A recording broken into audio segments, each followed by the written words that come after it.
queda taller de férulas para el día 16 de octubre, para el grupo A. 16 de octubre, el grupo A. Y el 23 de octubre, que es el siguiente sábado, el grupo B. ¿De acuerdo? ¿Alguna pregunta sobre el taller de férulas? El material siempre va a ser en parejas, ¿verdad, doctor? Sí, recuerden ustedes que van a subdividir, van a ser 10, 11 o 12 en cada subgrupo del A y del B. Y aquí cada pareja, o sea, habrá 4 parejas de 2, 8.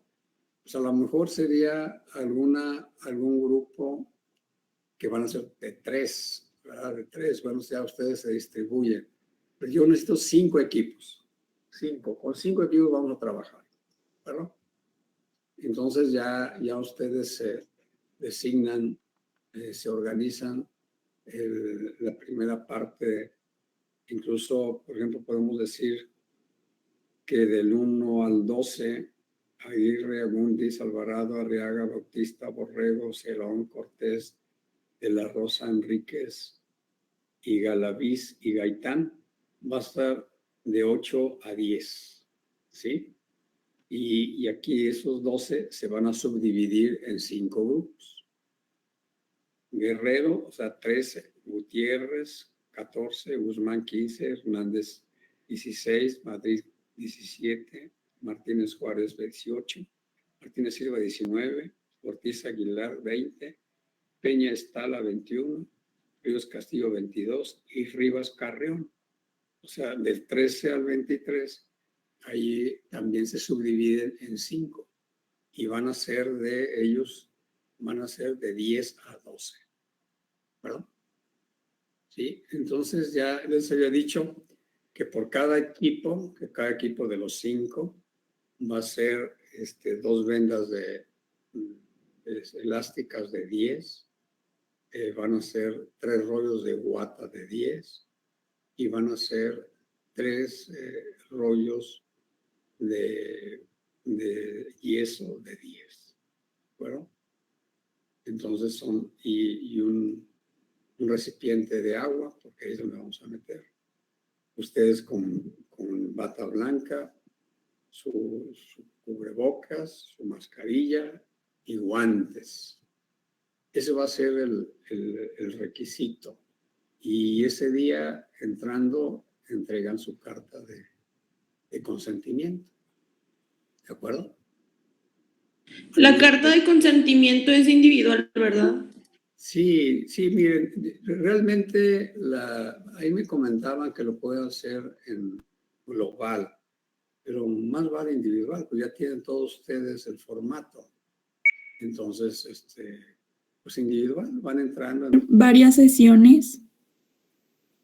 Varias sesiones, no, va a ser una sesión, por eso es de 2 horas. O sea, normalmente ese taller lo hago en una sola sesión, de 2 equipos. Los juntaba y hacía 5 grupos. O sea, igual, pero nada más que con 45 alumnos. ¿De acuerdo? Pero ahorita no se puede. Por eso lo subdividí en 2 horarios, de 8 a 10 y de 10 a 12. Porque realmente el propuesto es que hacer 5 equipos, ¿de acuerdo? Sí, y va a ser único, pues realmente ustedes son elegidos porque en semestres anteriores no lo había hecho. ¿Sí? ¿Alguna pregunta más? ¿Un comentario? ¿Está claro? Yo tenía una duda, doctor. A ver, ¿qué pasó? En las farmacias así podemos pedir todo, ¿verdad? Ahí Sí, en farmacias, en lugares donde venden zapatos ortopédicos, todo eso, ahí se puede conseguir. ¿Sí? ¿Alguien más? ¿Está claro? Doctor, yo tengo una pregunta, pero es del tema, o no del taller. Bueno, ahorita pasamos al siguiente punto. Bueno, Bueno. Doctor, sí. yo tengo una pregunta en cuanto a la cartulina. No importa el color de la cartulina, ¿verdad? Pues ojalá que sea blanca, ¿verdad? Es lo mejor, porque le podemos poner tinta azul, negra, en fin, de preferencia blanca, ¿de acuerdo? ¿Solamente vamos a llevar una cartulina, doctor? ¿Perdón? ¿Solamente llevamos una cartulina o es una cartulina por No, una cartulina nada más, una cartulina. O sea, esa cartulina que va a estar de 8 a 10, esa va a servir para el de 10 a 12. Ah, ok, muy bien, doctor. No hay ningún problema. ¿Algo más? ¿Ninguna? Bueno, otro comunicado parroquial, otro asunto parroquial. Es algo que estuve investigando y es cierto, tiene que ver mucho con un oftalmólogo que hablaba sobre lo que está originando el encierro, ¿verdad? O sea, la pandemia. Es decir, ustedes diariamente, ¿cuántas horas están con el internet? O sea, están con su pantalla. ¿Cuántas horas diarias? Entre 8 y 10, ¿no? Un promedio. O hasta 8 y 10. Más. A veces todo el día, doctor. Sí, todo el día prácticamente. Entonces, yo les comento esto porque se están, obviamente, la tecnología nos origina enfermedades. Por ejemplo, yo con la tecnología, el usar el mouse, todo eso, pues nos van a originar problemas del síndrome del túnel del carpo. Entonces, por eso yo recomiendo que se cambien de mano, la derecha, izquierda, izquierda, derecha. La otra situación es que a mí sí me llamó la atención y por eso lo quiero comentar, que ellos están viendo, oftalmólogos y optometristas, lo que se llama el síndrome del ojo seco. ¿Qué quiere decir eso? Quiere decir que fijamos nuestra vista en la pantalla y no parpadeamos, o sea, no lubricamos. Entonces, métanse en la cabeza que lubriquen su ojo, cierren ese ojo, o sea, lubriquen, parpadeen, ¿verdad? Es importante. No olviden esto. No sé si algún maestro ya les había dicho. Pregunto. No, No, doctor. Bueno, entonces yo, como su maestro, pues tengo la obligación de transmitir lo que les afecte o que pueda ayudar a ustedes. ¿Sí? Parpadeen nada más. O sea, obviamente hay gotas lubricantes, ¿verdad? Pero hay que parpadear más frecuentemente. ¿De acuerdo? ¿Está claro? Sí, doctor. ¿Sí? Bueno, Sí, doctor. ¿alguien me quería decir del tema? A ver, ahora sí, adelante. ¿Quién quería hablar? Sí, doctor, era yo. Es ver, que Pamela, tenía ¿qué una pasó, duda, Pamela? porque me hicieron una pregunta y la verdad no supe cómo contestar. Y es que me decían que es necesario quitar la uña cuando hay una fractura en la falange más distal, ya sea de mano o de pie. Y la verdad sí. No necesariamente, no necesariamente. Cuando hay una fractura, pues realmente hay equimosis. Si realmente hubiera una hemorragia subungueal importante, a veces esa hemorragia bota la uña, ¿verdad? ¿Sí? Pero no debemos de quitar la uña en una fractura, ¿sí? A no ser que sea expuesta, ya es otra cosa, ¿verdad? Pero normalmente no las quitamos. Muy bien, doctor. Muchas gracias. Bueno, pues vamos a reiniciar la actividad del miércoles, que estamos a 6 de octubre, sobre la primera parte, más bien la última parte que nos queda ya de fracturas de pelvis. Tienen 30 minutos a ver el grupo que corresponde y enseguida Claro que sí, doctor. Continuamos con las fracturas del miembro pélvico. Ok. Adelante. Buenos días, compañeros. Continuamos con fracturas de pelvis. En este caso únicamente nos resta ver las fracturas específicamente del acetábulo. Comenzando con la clase, pues, ¿qué son las fracturas de acetábulo? Son fracturas de pelvis que van a involucrar la superficie articular de la articulación de la cadera, obviamente, que pueden involucrar una o dos columnas, una o dos paredes o el techo dentro de la pelvis. Ahora bien, en cuanto a etiología y mecanismo de acción, primeramente la etiología, en este caso las fracturas de este acétabulo estarán generalmente dadas por una impactación de la cabeza femoral en contra del acetábulo. Esto por la aplicación de una fuerza sobre el trocánter mayor con la rodilla en flexión o en ocasiones más raras de una fuerza aplicada sobre el pie con la rodilla en extensión.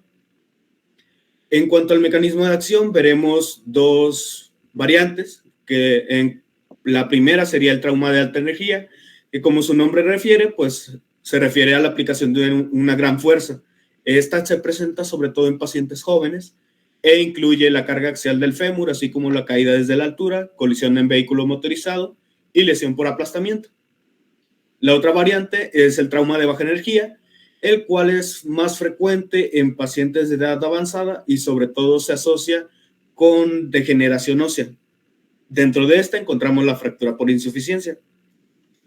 Ahora bien, vamos a pasar a ver la clasificación de las fracturas de acetábulo, comenzando por una clasificación general que ya hemos visto anteriormente en otros tipos de fracturas, que es la clasificación en base al desplazamiento.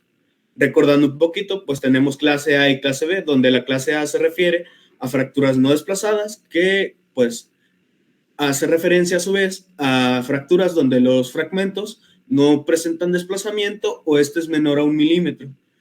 Por otra parte, la clase B, pues encontramos fracturas desplazadas, en las cuales pues los fragmentos van a estar desplazados más de 1 milímetro. A continuación veremos una clasificación propia de las fracturas de acetábulo, la cual es la clasificación universal, que fue propuesta por el Grupo AO, la OTA y la Sociedad Internacional de Cirugía Ortopédica y Traumatología. Esta clasificación se divide en 3 variantes, 3 tipos de fracturas, que a su vez se subdividen en varios otros tipos de fracturas y los vamos a ver a continuación. Primeramente vamos a ver el tipo A de fracturas de acetábulo, que se refiere a las fracturas parcialmente articulares que afectan una sola columna. Dentro de estas, a su vez, encontramos el tipo A1, que se refiere a fracturas únicamente de pared posterior, donde encontramos el tipo A11, que es luxofractura pura de un solo fragmento. Recordemos que estamos hablando únicamente de fractura de pared posterior. El tipo A12, que es luxofractura pura con múltiples fragmentos, y el tipo A13, que se refiere a una luxofractura con impactación marginal. A continuación tenemos el tipo A2, que se refiere a fracturas de la columna posterior, dentro de las cuales podemos encontrar el tipo A21, que es la fractura de isquion, el tipo A22, que es la fractura a través del anillo obturador, y el tipo A23, que en este caso pues es una fractura de la columna posterior que se asocia a una columna de la pared posterior. Por último, dentro de este tipo, del tipo A, veremos la variante A3, que se refiere a una fractura de columna posterior o pared anterior, donde encontramos el tipo A31, que es la fractura de pared anterior, tipo A32, fractura de columna anterior en variante alta, y A33, que se refiere igualmente a una fractura de columna anterior, pero esta es en variante baja. Cabe destacar que este tipo de fracturas van a afectar únicamente pues un componente, sin embargo este tiende a ser una columna que incluye a su vez una pared, la pared obviamente correspondiente. Este tipo de fracturas también se asocian frecuentemente con luxación de la cabeza femoral, que puede ser tanto anterior como posterior, sin embargo en la mayoría de los casos tiende a ser una luxación posterior. Continuamos con el tipo B de fracturas, el cual se refiere a las fracturas parcialmente articulares, pero aquí encontramos ambas columnas afectadas. El primer tipo de este tipo de fracturas es el B1, que se refiere a fracturas transversas. Aquí comenzamos con una parte interesante de la clasificación, y es que estas incluyen B1.1 infratectales, B1.2 justatectales y B1.3 transtectales. ¿Por qué es importante reconocer este tipo de fracturas? Pues porque este tipo de fracturas, como podemos observar en las imágenes, tienden a dividir la pelvis en 2 partes, una superior y una inferior. El componente de esta fractura se puede presentar de manera variable Sin embargo, usualmente transcurre a través del borde superior de la fosa acetabular en sentido proximal o distal. Además de que pueden presentarse como fracturas desplazadas con un desplazamiento mínimo, o también puede haber un gran desplazamiento que incluso puede derivar en una luxación central de la cabeza femoral. Muy bien, muy bien. Estas tienden a tener un pronóstico relativamente malo. Sin embargo, a continuación vamos a ver unas que tienen un pronóstico todavía peor que estas. Estas son el tipo B2 o fracturas en forma de T. Estas son las que peor pronóstico tienen, y estas incluyen B2-1, que son infratectales, B2-2 yuxtacorticales y B2-3 transtectales. Estas tienen el peor pronóstico de todas debido a que representan un gran daño tanto para la cabeza femoral como para la superficie articular, y es que también presentan un gran riesgo para la presentación de una de las complicaciones que veremos más adelante, que es la necrosis avascular de la cabeza femoral. Como podemos observar en las imágenes, estas tienen generalmente dos componentes. Un componente que es transverso y un componente que es vertical. Por su parte, el componente transverso se orienta a través de cualquier plano en el acetábulo. Sin embargo, generalmente se encuentra en una porción superior de la fosa acetabular. Por otro lado, el componente vertical generalmente y en la rama inferior del pubis. Este tipo de fracturas también frecuentemente se asocia con una luxación central de la cabeza femoral y tienen una gran importancia en cuanto al tiempo de respuesta que nosotros tenemos a este tipo de fracturas, tanto de valoración como de diagnóstico y de aplicación de tratamiento, debido a que puede derivar en algunas complicaciones, como ya les mencioné, como es el caso de la necrosis avascular de la cabeza femoral. Por otro lado, tenemos el tipo B3, en donde encontramos la fractura hemitransversa posterior con columna anterior. Aquí encontramos, a su vez, B3-1, fractura de pared anterior, B3-2, fractura de columna anterior alta, y B3-3, fractura de columna anterior, pero en variante baja. Este tipo de fracturas, hay autores que las consideran raras, sin embargo, no son tan raras como aparentan, vaya. Además de que hay algunos autores también que las consideran una variante de las que hemos visto anteriormente, o sea, de las fracturas en forma de T. Además, este tipo de fracturas también tienden a asociarse con luxación de la cabeza femoral y frecuentemente, la modalidad más clásica de presentación de este grupo de fracturas es el B3-1, que es la fractura de pared anterior. Por último, veremos el grupo C, que incluye fracturas articulares complejas, dentro del cual a su vez encontramos C1, donde hay fractura de ambas columnas en variante alta. A su vez encontramos C1-1, que se refiere a cada columna es un fragmento simple, C1-2, donde la columna posterior es un fragmento simple, y C1-3, donde existe una conminución de la columna anterior. Tenemos el tipo C2, donde ambas columnas se encuentran afectadas, pero está en variante baja, por debajo de la espina ilíaca anteroinferior. Dentro de esta variante encontramos C2-1, donde cada columna es un fragmento simple igualmente, C2-2, donde la columna posterior es un fragmento simple, y C2-3, donde hay fractura de columna posterior en asociación con fractura de pared posterior. Por último, tenemos el grupo C3, que incluye una fractura de ambas columnas con una afectación de la articulación sacroiliaca. Este tipo de fracturas divide ambas columnas por encima del acetábulo. Además de que hay algunos autores que consideran este tipo de fracturas como un acetábulo flotante. Esto debido a que a raíz de este tipo de fracturas la superficie articular tiende a perder el contacto óseo con el esqueleto axial. Además que frecuentemente también están asociadas con una luxación central de la cabeza femoral. Ahora vamos a mencionar así por encimita la otra clasificación que también es propia de las fracturas de acetábulo, que es la clasificación francesa de Judet y Letournel. Esta clasificación fue propuesta por estos dos caballeros, en la cual se proponen 10 modalidades de fracturas que se van a dividir en 2 grupos. Correspondientes a cada grupo son 5 configuraciones de fractura, comenzando por el primer grupo, que se refiere al grupo de las fracturas elementales. Este está compuesto por fracturas de pared anterior, pared posterior, columna anterior, columna posterior y fractura transversa.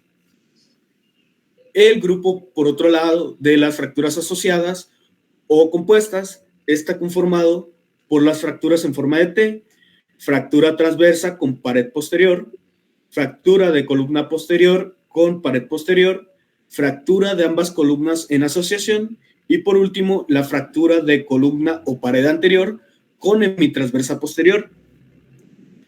A pesar de que esta clasificación menciona 10 modalidades de fractura, se considera que actualmente se puede englobar aproximadamente el 80% de las fracturas que se presentan a los servicios de traumatología y ortopedia en solo 5 de estas, las cuales son la fractura de pared posterior, la fractura transversa, la transversa con pared posterior, la fractura asociada de ambas columnas y la fractura en forma de T. ¿Perdón? Adelante. Ok. Además de que se considera que en la actualidad esta clasificación es la más comúnmente utilizada por los cirujanos ortopédicos y los radiólogos. Bueno, permítame comentarte, ¿sí? Sí, doctor. La anterior, por favor. La anterior. Comentarte, excelente la exposición hasta ahorita.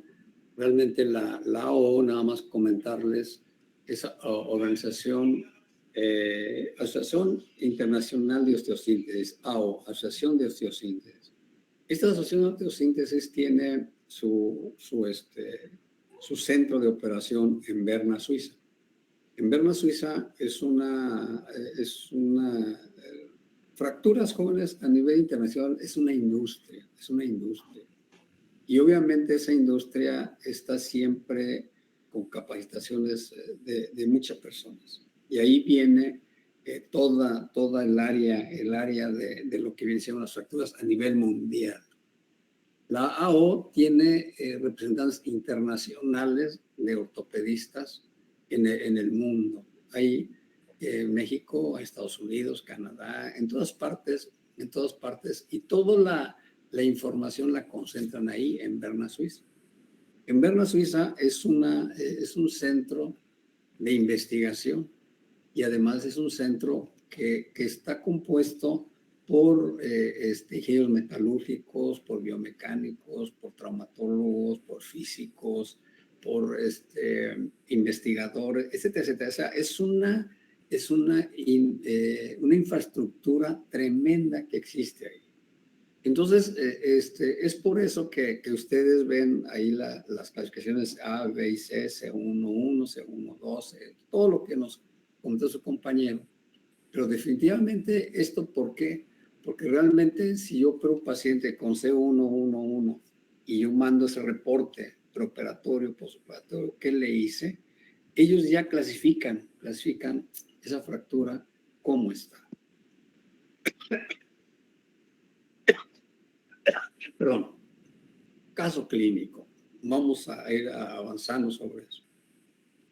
Paciente masculino de 22 años de edad, originario de Chihuahua, de la capital de Chihuahua.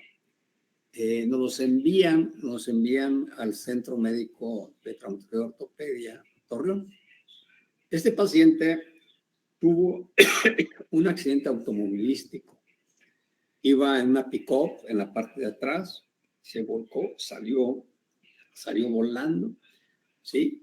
Cayó en matorrales, o sea, fue una volcadura tremenda. Por lo siguiente, este paciente tuvo un hemoneumotórax, o sea, tuvo un problema acá arriba. Tuvo un abdomen agudo que fue necesario hacerle una nefrectomía. Y también tuvo, porque su compañero habló mucho de esto, una fractura, luxación central. ¿sí? O sea, es una fractura que hizo protrusión de la cabeza femoral a la cavidad abdominal. Ese paciente, obviamente, lo operaron allá en Ciudad Juárez, le resolvieron el problema de tipo respiratorio, el problema de abdomen agudo, la fractura. Que esto ya en conjunto nos origina el politraumatizado.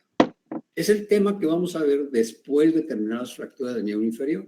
Es el tema que sigue, de politraumatizados. Entonces, el paciente le hicieron una laparotomía, le quitaron un riñón, le pusieron sondas, etc. Llegó con nosotros a las 3 semanas. 3 semanas. Ya se había resuelto todo, lo de arriba, abajo, todo.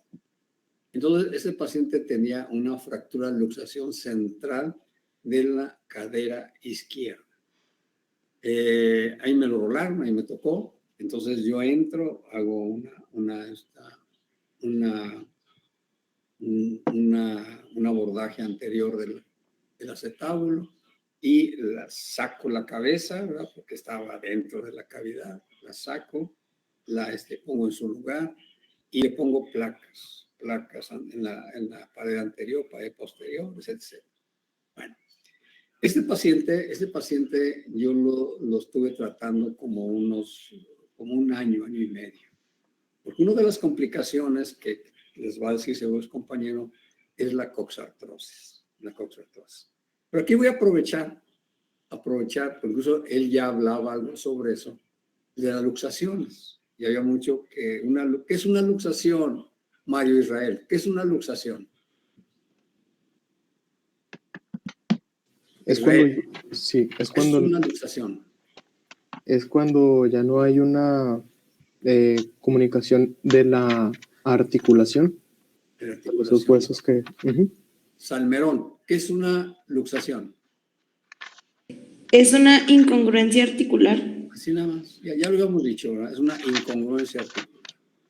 Entonces, ya les puse de ejemplo una luxación central, pero obviamente va acompañado de una fractura. Pero hay luxaciones que pueden sí o pueden no estar acompañados de fracturas. Por ejemplo, tenemos las luxaciones posteriores. Las luxaciones posteriores son aquellas en las cuales se golpea la rodilla en el tablero y la hacen en aducción, o sea, en aducción, ¿sí? En aducción. Entonces, la cabeza como se va hacia atrás. Entonces, clínicamente, el paciente presenta la imagen de un bañista sorprendido, ¿verdad? O sea, trata de hacer una aducción y flexiona la rodilla. Ese es el signo de una luxación posterior. Y obviamente es un mecanismo de golpe, ¿verdad? Directo en la rodilla y en la aducción de la extremidad de la parte del muslo en aducción. La luxación anterior, la luxación anterior es principalmente cuando hay una abducción, o sea, hay una abducción, y existe rotación anterior. Esta principalmente se lleva a cabo, o sea, uno de los mecanismos es donde hay canoas, donde existen donde hay lanchas, ¿verdad? Así, o sea, la canoa se va bien, está entre dos y obviamente se puede luxar esa cadera. Entonces son obviamente las formas de luxaciones, ¿de acuerdo? Obviamente las luxaciones se hacen la reducción, cuando simplemente la pura luxación, se hace reducción bajo anestesia. Sí, bajo anestesia. Y obviamente yo tenía un caso de una paciente de más o menos como unos 45 años de edad, pesaba casi 100 kilos, medía unos 70. Y por lo general, yo los pacientes que me tocó traumáticos o politraumatizados, son personas de exceso de peso. Está muy relacionada con la obesidad. Esa paciente lo metí a quirófano reduje la luxación y les ponemos una tracción esquelética, de preferencia supracondilia femoral, y las dejamos 2-3 semanas, ¿de acuerdo? Ese es el tratamiento habitual de una luxación, que no hay fracturas, ¿verdad? Entonces, adelante equipo, adelante grupo. Sí, doctor. Adelante. Ok, continuando con la clase, ahora veremos la inspección y exploración física. En este caso, cabe destacar que el paciente estándar que veremos con fractura del acetábulo será un paciente politraumatizado grave, en estado de shock e inconsciencia, que además presentará imposibilidad de movimiento de la extremidad inferior afectada, así como dolor intenso, deformidad de la misma, equimosis, tumefacción y hematomas. Bueno, aquí hago una aclaración. No siempre las fracturas de acetábulo son politraumatizados, ¿eh? Y no siempre están en estado de shock, ¿de acuerdo? Entonces, Sí, esto para que no se escandalicen todos, ¿verdad? ¿Sí? Todos los de fractura, y va a decir al rato, todo el fracturado de acetábulo es politraumatizado. No todo es politraumatizado, ¿de acuerdo? Entonces, sí, ahí sí es de comentario para este conocimiento, ¿de acuerdo? Adelante. En casos específicos, como lo es el caso de la luxación posterior superior de la cadera, veremos también acortamiento del miembro inferior, así como rotación interna del mismo. Y en el caso del... Perdón, mire, la imagen A, haz de cuenta que es la imagen del bañista sorprendido, ¿de acuerdo? Está luxado y está en abducción la extremidad y obviamente incluso puede estar por arriba la rodilla, ¿sí?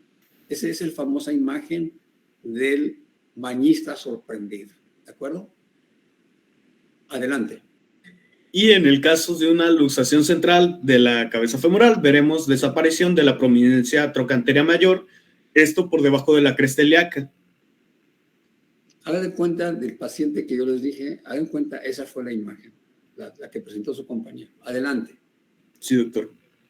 Ahora bien, en cuanto a los datos radiológicos, pues como ya se podrán haber dado cuenta, este tipo de fracturas es difícil de valorar radiológicamente hablando porque presentan una configuración pues bastante peculiar, además de su orientación, por lo cual, además de la proyección estándar que se utiliza, que es la proyección AP de pelvis, se sugirieron utilizar un par de proyecciones que son proyecciones de apoyo o asociadas, las cuales fueron propuestas por los dos caballeros que les mencionaba en la clasificación francesa, que fueron Judet y Letournel.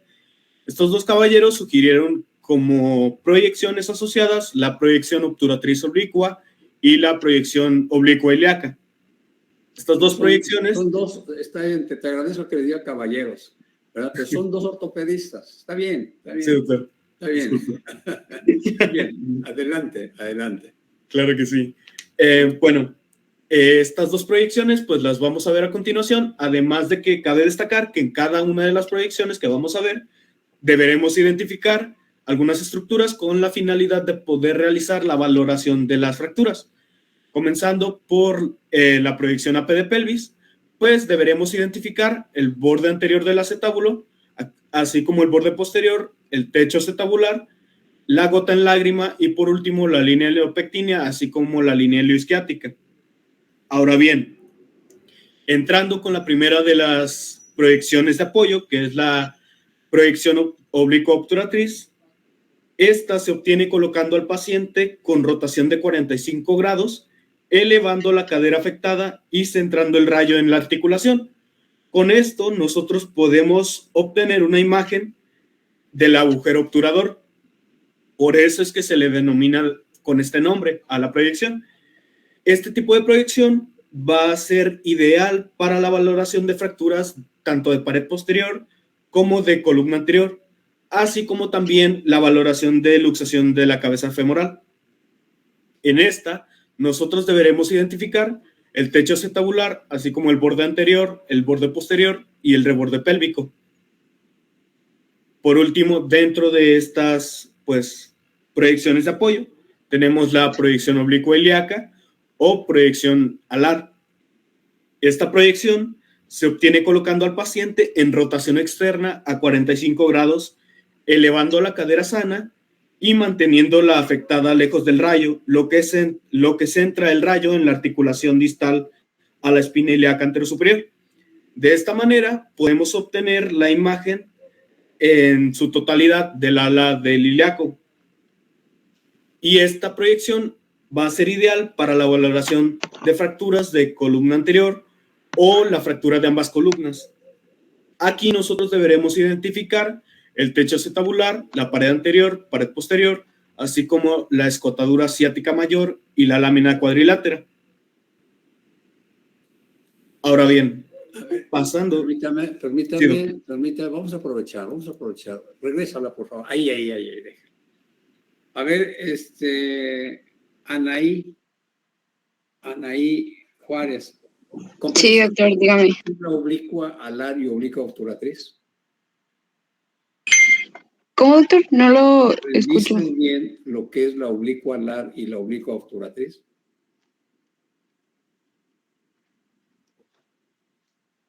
Ay, doctor, no lo escucho, no le entiendo. ¿Me puede repetir, por favor? Que si escuchas, si comprendiste bien lo que es una oblicua alar y una oblicua obturatriz.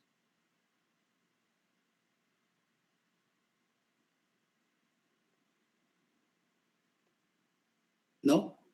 ¿Sí o no? No, doctor. A ver, Salmerón. Sí, doctor. Sí. La misma pregunta. Si conoces bien lo que es la oblicua alar y oblicua obturatriz.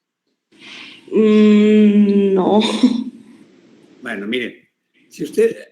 le dije que pusieran esa imagen, porque fíjense bien, ahí se ven perfectamente la oblicua alar y la oblicua obturatriz. ¿Sí? Entonces, si estamos viendo la cadera izquierda de frente de nosotros, la izquierda, ¿sí? ¿Qué es lo que quiso decir su compañero? Lo que quiso decir su compañero es que vamos a estudiar la cadera izquierda. Entonces, la del lado derecho, ¿sí? Lado derecho, que es la oblicua alar. Entonces, del lado contrario, lo que se va a hacer es elevar la cadera del lado contrario a 45 grados. Entonces, obviamente, se cambia la posición y entonces vamos a ver la oblicua alar. Y una característica del alar es que vamos a ver el ilíaco, ¿verdad? En forma importante, ¿bueno? Si queremos observar la oblicua obturatriz, la tenemos del lado contrario, ¿sí? ¿Cuál es el lado contrario? Pues elevamos la cadera de 45 grados, ¿verdad? Es lo que él decía, rotamos la cadera. A lo mejor nada más sería enfatizar un poquito más. A ver, no me la cambies.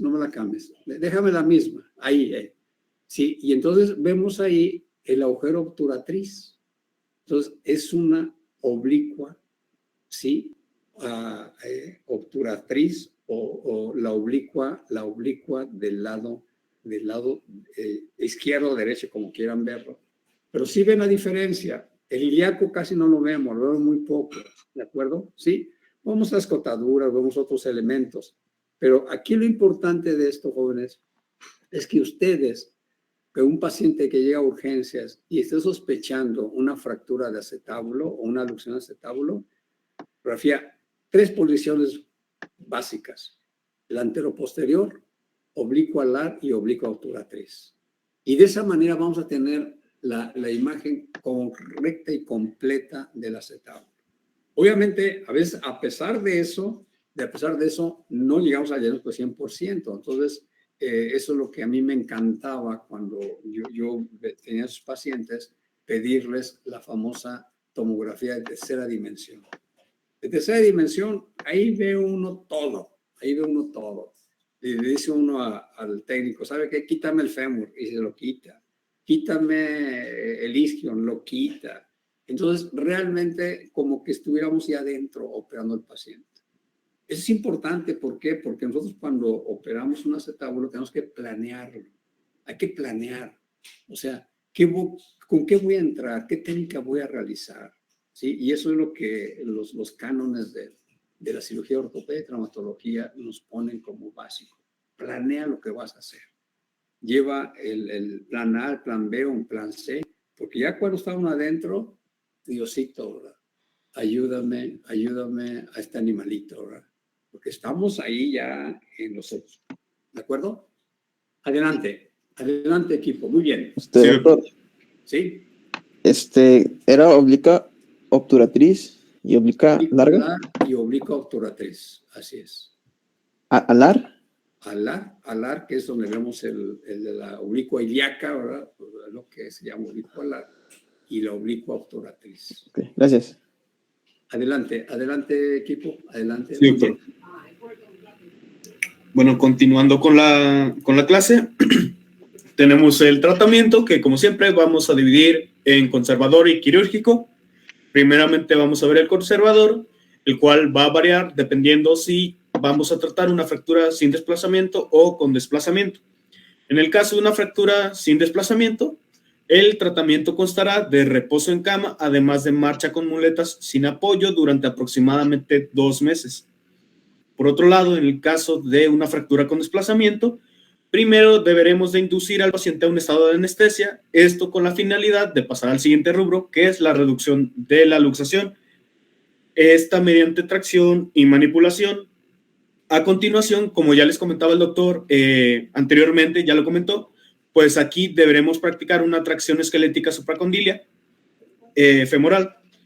Además de que, bueno, esta tendrá una duración aproximada de 2 meses, dentro de los cuales tendremos la obligación, pues sí, entre comillas, de realizar controles radiológicos en el paciente. Esto con la finalidad de observar la calidad de la reducción de la fractura, así como la congruencia articular. Una vez superado esta situación, estos 2 meses, deberemos indicar una marcha con muletas igualmente sin apoyo durante aproximadamente 1 mes y kinestesioterapia.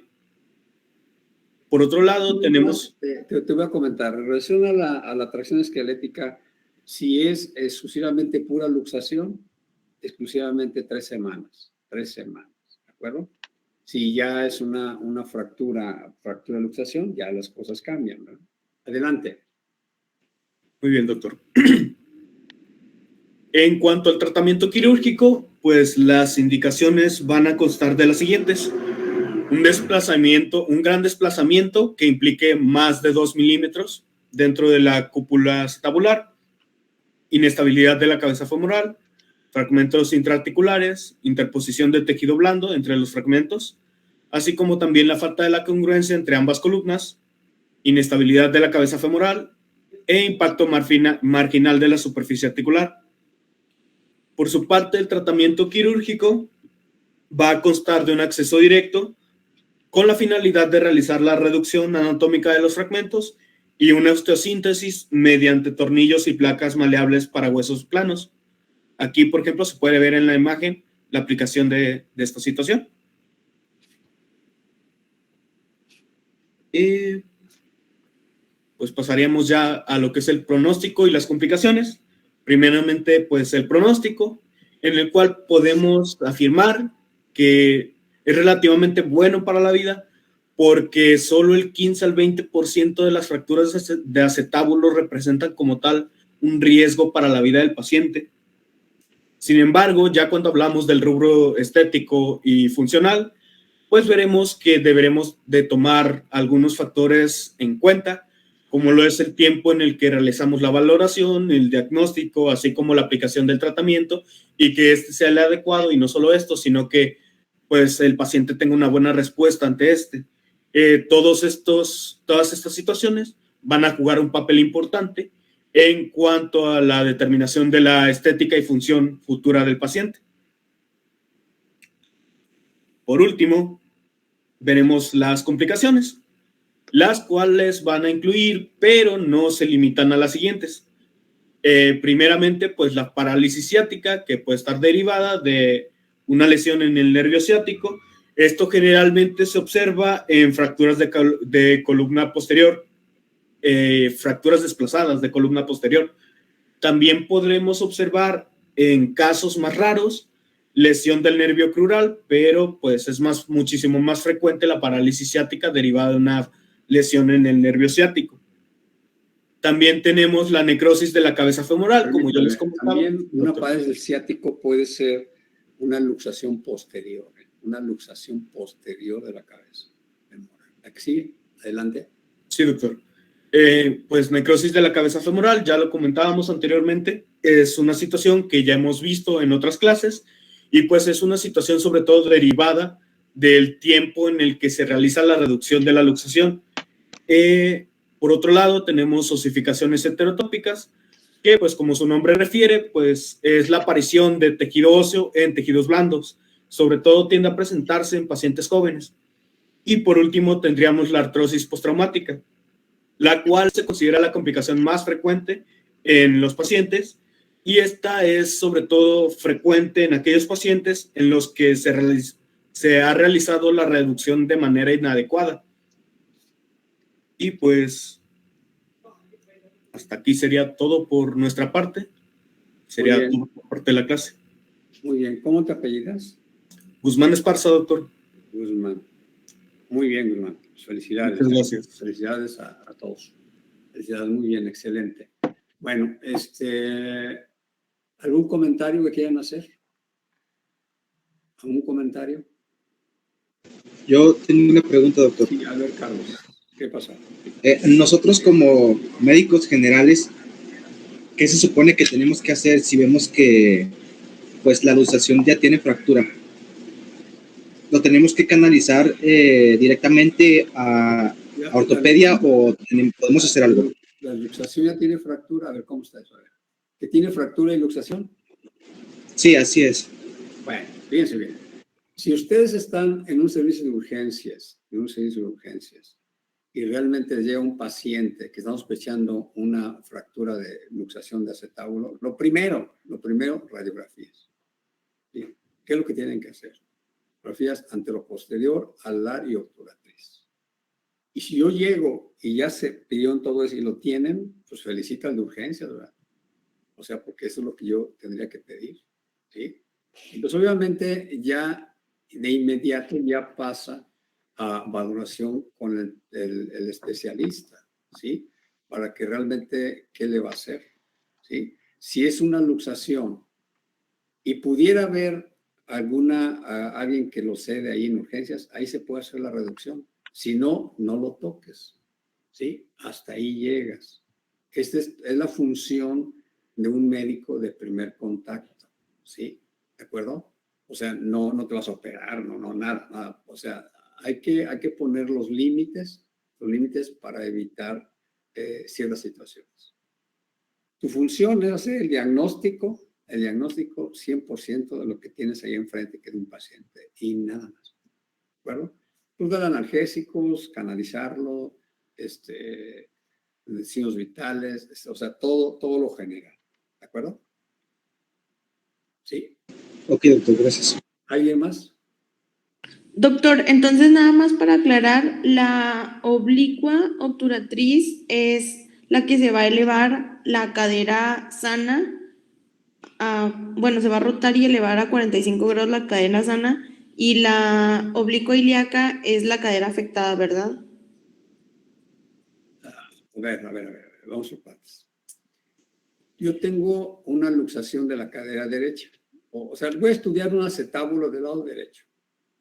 Entonces, lo que yo voy a hacer es a tomar anteroposterior al área obturatriz, ¿sí?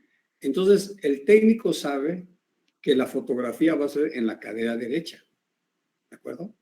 Entonces, en la cadera derecha me la tiene que elevar 45 grados, ¿sí? Y entonces voy a tener la oblicua obturatriz. Sigue el rayo de la cadera derecha, pero ahora elevo la cadera contraria, la cadera izquierda, y entonces voy a tener la oblicua alar. ¿Está claro? Sí, ya entendí. Sí. Gracias. Sí, o sea, no hay que cambiar las que ¿cuál vas a estudiar? La cadera derecha y la izquierda. La derecha, alar y obturatriz y anteroposterior. La izquierda, O sea, ¿sí? ¿De acuerdo? Sí, sí, sí. Gracias. ¿Alguna pregunta, comentario? ¿Sí está claro? ¿Sí está claro?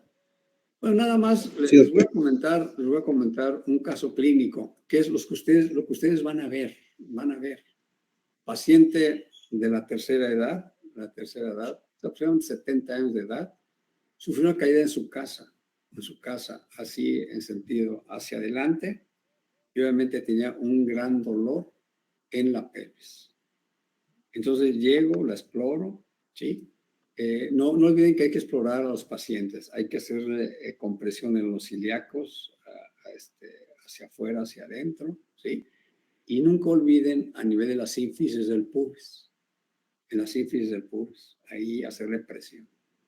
Ese paciente comenzó con dolor intenso cuando yo le toqué la sínfisis del pubis, ¿ok? Es una radiografía anteroposterior. Esa paciente tenía una fractura de la rama iliopúbica e isquiopúbica izquierda, ¿sí? Tratamiento conservador, tratamiento reposo, tratamiento no apoyar, ¿de acuerdo?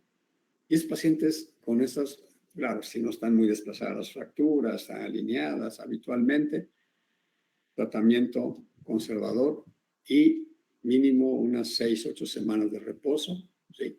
Y les va bien. Analgésicos y listo. ¿Por qué? Porque a veces esta señora ya tenía una semana y la ponían a caminar, no camine. O sea, realmente le están originando más problemas. ¿Está claro? ¿Sí? Doctor, ¿Alguna y por pregunta? ejemplo, en ese caso que está contando usted, ¿no necesitaría posteriormente la señora rehabilitación? Claro. O sea, es una paciente en reposo. Incluso lo podemos hacer desde la semana de reposo. La sentamos y vamos a flexionar, extender la rodilla, fortalecimiento del cuádriceps. O sea, va a ser movimientos que no le produzcan dolor, ¿verdad? No la vamos a tener ahí como momia, ¿verdad? Sin ningún movimiento, no, para nada, ¿sí? Incluso les voy a pasar un tip. Ustedes van a observar incluso ya se ha visto en algunas fotografías, lo que se me llama el aparato de apoyo de los pacientes, lo que se llama un columpio, ¿sí? Eso se puede mandar a hacer con dos columnas anterior, una derecha e izquierda, y en el centro una barra, y de la barra colgando dos argollas, para que de esa manera el paciente comienza a movilizarse, ¿de acuerdo? Hay que tenerse en reposo, pero no tanto, ¿de acuerdo? Ahora, a veces no se tiene, pero observan que en la casa las vigas son de madera, pues ahí unas armellas, algo ahí, y entonces unos lazos, y entonces el paciente está haciendo ya su rehabilitación. La rehabilitación es lo más pronto posible. Ya eso de que yo en tesis puse una semblanza que es internacional, ¿sí? Que dice, movimiento es vida, la vida es movimiento, ¿de acuerdo? Entonces no podemos, no debemos de echar a la borda la rehabilitación. Incluso a esos pacientes ejercicios respiratorios, en terapia ventilatoria, es de ya, ¿verdad? Porque si no, nos van a producir neumonías, que es una de las complicaciones. O incluso estos pacientes, yo acabo de comunicar a un paciente que tuvo un COVID, estuvo fíjense, lo que me llama la atención es que estuvo en terapia intensiva casi un mes, intubado, ¿sí? Y le hizo escaras, se le produjo unas escaras. ¿Qué quiere decir? Que este paciente no lo estuvieron movilizando. Incluso hay en la actualidad colchones de compresión dinámica y el paciente se evita eso, ¿sí? Estuvo en un hospital privado y pagó como 3 millones de pesos, pero con escaras. Eso no se vale. ¿De acuerdo? Bueno, ¿alguna pregunta? Doctor, yo tengo una pregunta. A ver. ¿La rehabilitación es después de las 6 u 8 semanas de reposo? No, les comenté. Si el paciente se puede mover, puede ser antes. Ok. ¿No? O sea, un paciente con una tracción esquelética, lo tienes ahí fijo, pues entonces ya ponerle su marco ortopédico, sus argollas para estar muy bien las extremidades superiores y la otra, ¿verdad? Que no esté afectada. O sea, el paciente hay que comenzarlo a mover lo más pronto posible. Obviamente cambiarlo, no estar estático, porque si no se les va a escarar. Ejercicios respiratorios, obviamente hay que hacerlos. Ok, doctor. Sí, entonces, gracias. No pones como momias ahí quietos, no, se va a morir el paciente. Se va a complicar incluso. ¿Ok? ¿Alguna pregunta? ¿No? A ver, Lerma, ¿qué aprendiste de este tema, Lerma?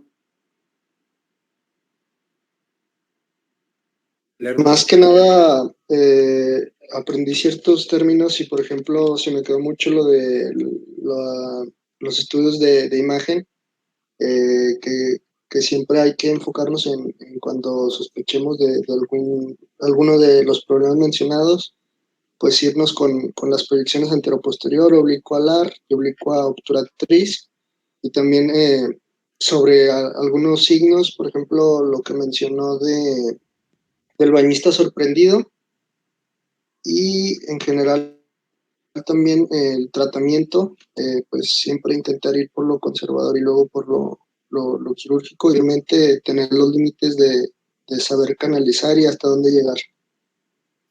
Jacqueline Guerrero, ¿qué aprendiste del tema? Pues muchas cosas, doctor. Por ejemplo, lo de las líneas, la oblicua. ¿Qué más aprendí? La importancia también de saber identificarla y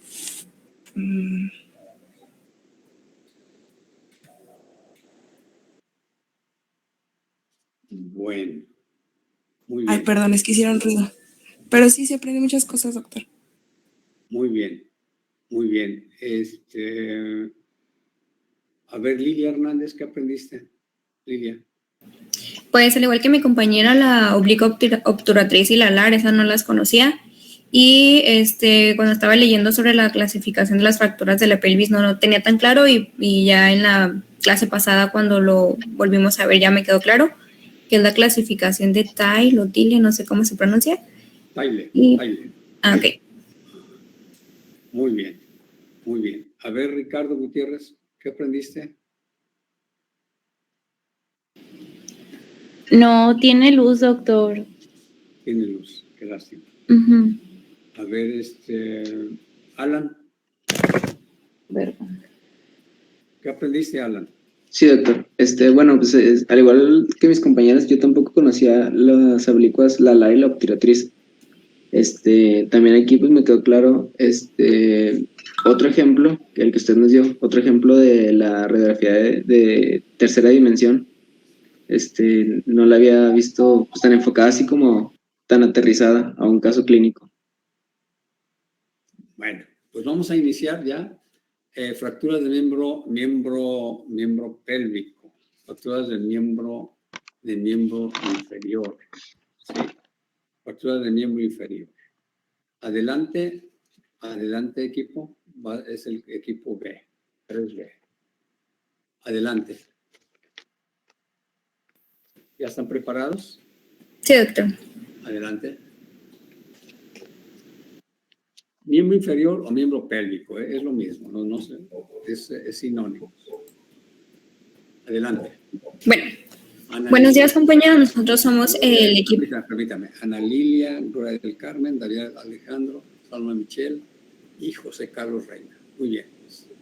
El equipo B. Adelante. Bueno, buenos días, compañeros. En esta ocasión nos tocó presentar fracturas del miembro pélvico. ¿Le das, por favor?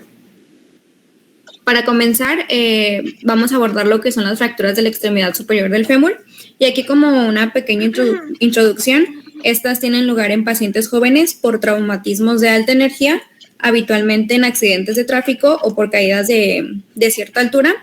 Y el resto de las fracturas, que es la gran mayoría, tienen lugar por traumatismos leves, habitualmente pues por caídas simples, en lo que es la población anciana, y esto se debe al gran desgaste de los huesos que ya presentan los adultos mayores. ¿Le das, por favor? Bueno, comenzando con las fracturas de la cabeza femoral. ¿Le das, por favor? Bueno, cabe destacar que las fracturas de la cabeza no son directamente, o sea, la fractura parcelar de una parte de la cabeza femoral generalmente se va a asociar a la luxación de la cadera, ya sea por accidentes de alta energía en jóvenes o de baja energía en los adultos mayores. O sea, quiere decir que la clínica pues sería de solamente la luxación de la cadera. Bueno, aquí tenemos una clasificación que es la de Pipkin, en donde tenemos la de tipo 1. El fragmento de la fractura se va a encontrar en la parte baja de la cabeza, en zona de no carga, o también se le dice que es una fractura por debajo de lo que es la fobia, como podemos observarlo en la imagen. En la de tipo 2 es un fragmento en la parte superior a la inserción del ligamento redondo en zona de carga, o también podríamos decir que es una fractura por encima de lo que es la fobia. En la de tipo 3 es una fractura ya sea de tipo 1 o de tipo 2, pero aquí va a estar asociada a una fractura del cuello femoral, como podemos observarlo. Y en la de tipo 4 igual es una fractura de tipo 1 o de tipo 2, que está asociada a una fractura en el cótilo, generalmente en su borde posterior. Aquí para el diagnóstico utilizamos una radiografía simple de la extremidad superior del fémur, y si se tiene dudas podemos tomar también una tomografía, ya que pues, nos permite valorar la localización exacta y la extensión del fragmento o de los fragmentos de la fractura. Aquí como tratamiento, en aquellas fracturas sin desplazar, como por ejemplo en las de tipo 1, podemos utilizar un tratamiento ortopédico, y en las que sí están desplazadas podemos utilizar reducción y fijación del mismo con tornillos de ostosíntesis de pequeños fragmentos. ¿Le das, por favor? Bueno, y aquí más específico es el tratamiento en cada tipo de Pipkin. En el tipo 1, si la reducción es adecuada y la cadera está estable, pues aquí se recomienda un tratamiento no quirúrgico.